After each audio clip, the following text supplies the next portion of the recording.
Belal Muhammed recently just defeated Leon Edwards by unanimous decision, winning himself 48-47 on two of the judges' scorecards and 49-46 on one of the judges' scorecards.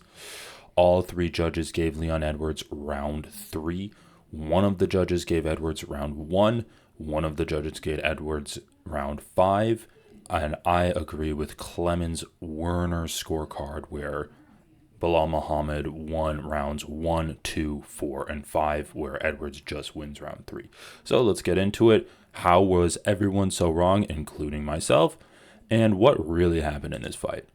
Well, the fight starts off and immediately Belal Muhammed is being aggressive, and he actually gets a takedown pretty early on into the fight, just a minute in. 3 minutes, 53 seconds, he gets a takedown on Leon Edwards. He gets him down, and we see Leon Edwards isn't very active off of his back.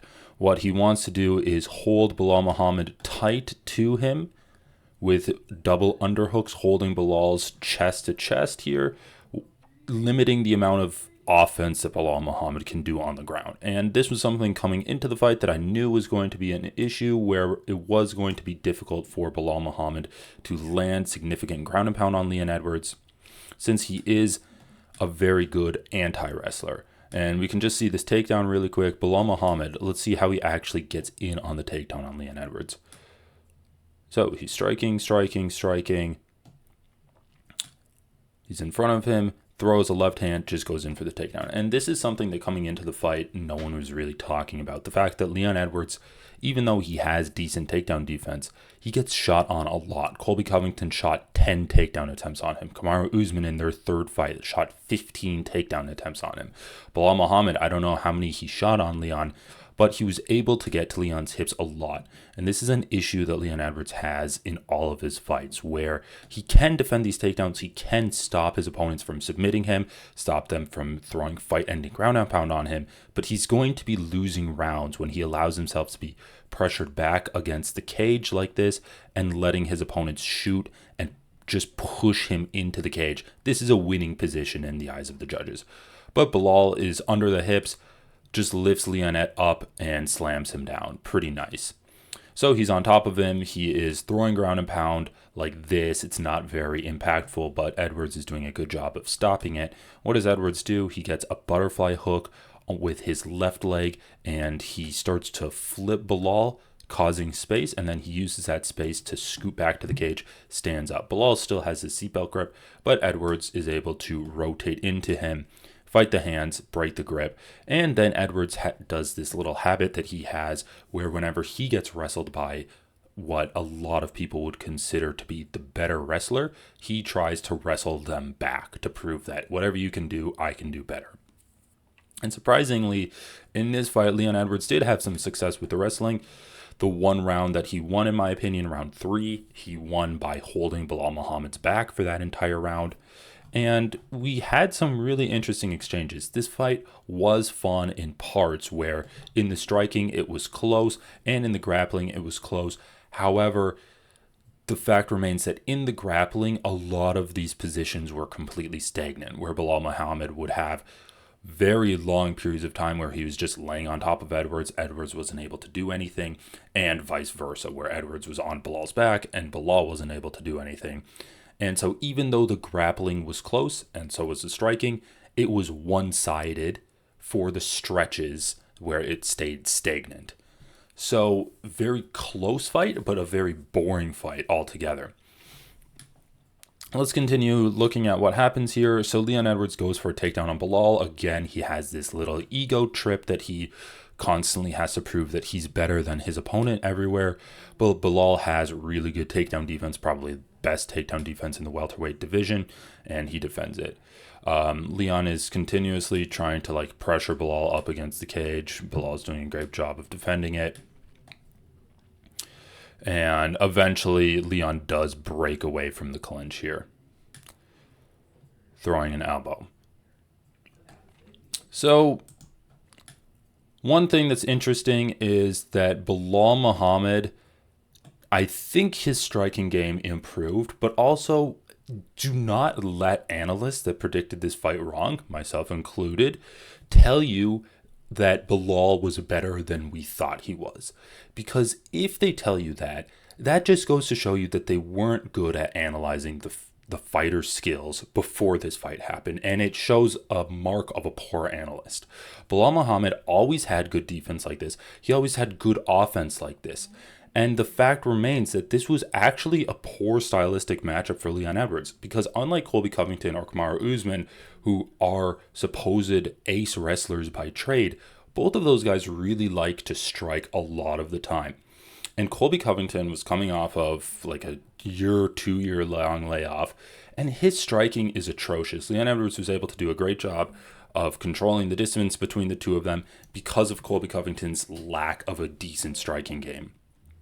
And because of that, and the fact that Colby was for some reason really hesitant to shoot on Leon Edwards, it wasn't any black magic that Leon Edwards was doing. I think Colby was just an over-the-hill fighter by the time these two guys fought. It made Leon Edwards look like he has this air of being able to slow a fight down to the pace that he likes and deter wrestlers from even shooting on him. But that's not true. Colby did shoot on him 10 times. Leon just defended a lot of that takedowns, and because of the fact that Colby's striking is so bad, Leon was able to win those rounds through the striking. But Belal is able to just overstimulate Leon Edwards with a whole vast array of different strikes. And these aren't new strikes that we've seen Belal use. He used these strikes against Gilbert Burns. He used these strikes against Sean Brady, where he's just throwing everything at them. So if an analyst comes to you and says, we didn't realize that Belal added so much to his repertoire in the year that he had off, they're lying to you, and they're just being a bad analyst. Belal's always had this kind of technique. Maybe he's cleaned up his defense a little bit. Maybe he's worked on his jab a little bit. Maybe he's worked on his cardio and strength. But he's always had this kind of game plan where he's spamming out strikes to you up front, and then he's ducking underneath your strikes, going for takedowns when he sees fit. He doesn't have the best ground and pound in the world. He doesn't have the best submissions in the world, but he does excel at this in-between area where he's able to spam strikes at you, and then duck underneath your strikes to get you to the ground. And he's so good at winning rounds that way. I thought he might have had a real shot at TKOing Leon Edwards, similar to what he did against Sean Brady. We have seen Leon Edwards fade late, but the fact is that Leon Edwards was much more willing to engage in the grappling than I assumed. And I was actually surprised that Leon Edwards had the most success in this fight on the grappling exchanges versus in the stand-up. He was completely overwhelmed here. This is a good leg kick that Leon Edwards landed. That was a weapon that I knew Belal Muhammed wasn't going to be able to deal with, and I was surprised that Leon Edwards wasn't able to exploit that more. Here we have an exchange where Belal Muhammed is pressing forward with the jab. He actually avoids Edwards' jab, and he just throws another left hand, tagging Edwards here. And this is what I'm talking about. Leon Edwards really likes a slow and steady chess match where he can go tit for tat with you on his own pace, which is a slow pace. And he does not really enjoy guys who just bring the fight to him. Before this fight happened, I was saying that Belal Muhammed would have to go full Merab on Leon Edwards to actually win this. I thought Leon Edwards would be much more willing to get back up to the feet once he got taken down, and Belal would have to go continuously to take down Edwards again. The question was, did Belal have the cardio to be able to do that? And it turns out that he did. Now, I do think that Belal got really tired in this fight, but he was able to conserve energy and reset his energy in these dominant positions that he was able to get on Leon Edwards, laying on top of him in Edwards' guard, taking Edwards' back. Edwards was also exhausted in this fight. Both of these guys were tired, and Edwards actually did surprise me by, in round 5, turning out of Belal Muhammed's back control and landing a few good elbows, splitting up the nose of Muhammad. But again, at the end of the day, Muhammad was able to outspam Leon Edwards, completely overwhelming his defense and his offense. He just made a mockery of Edwards. And all of these clips that I'm showing you are of round 1. This should arguably when Edwards is the best because he's the freshest and his mind is clear. But Muhammad was able to just eat the best shots of Edwards and just continuously land annoying shots like this. Look at this.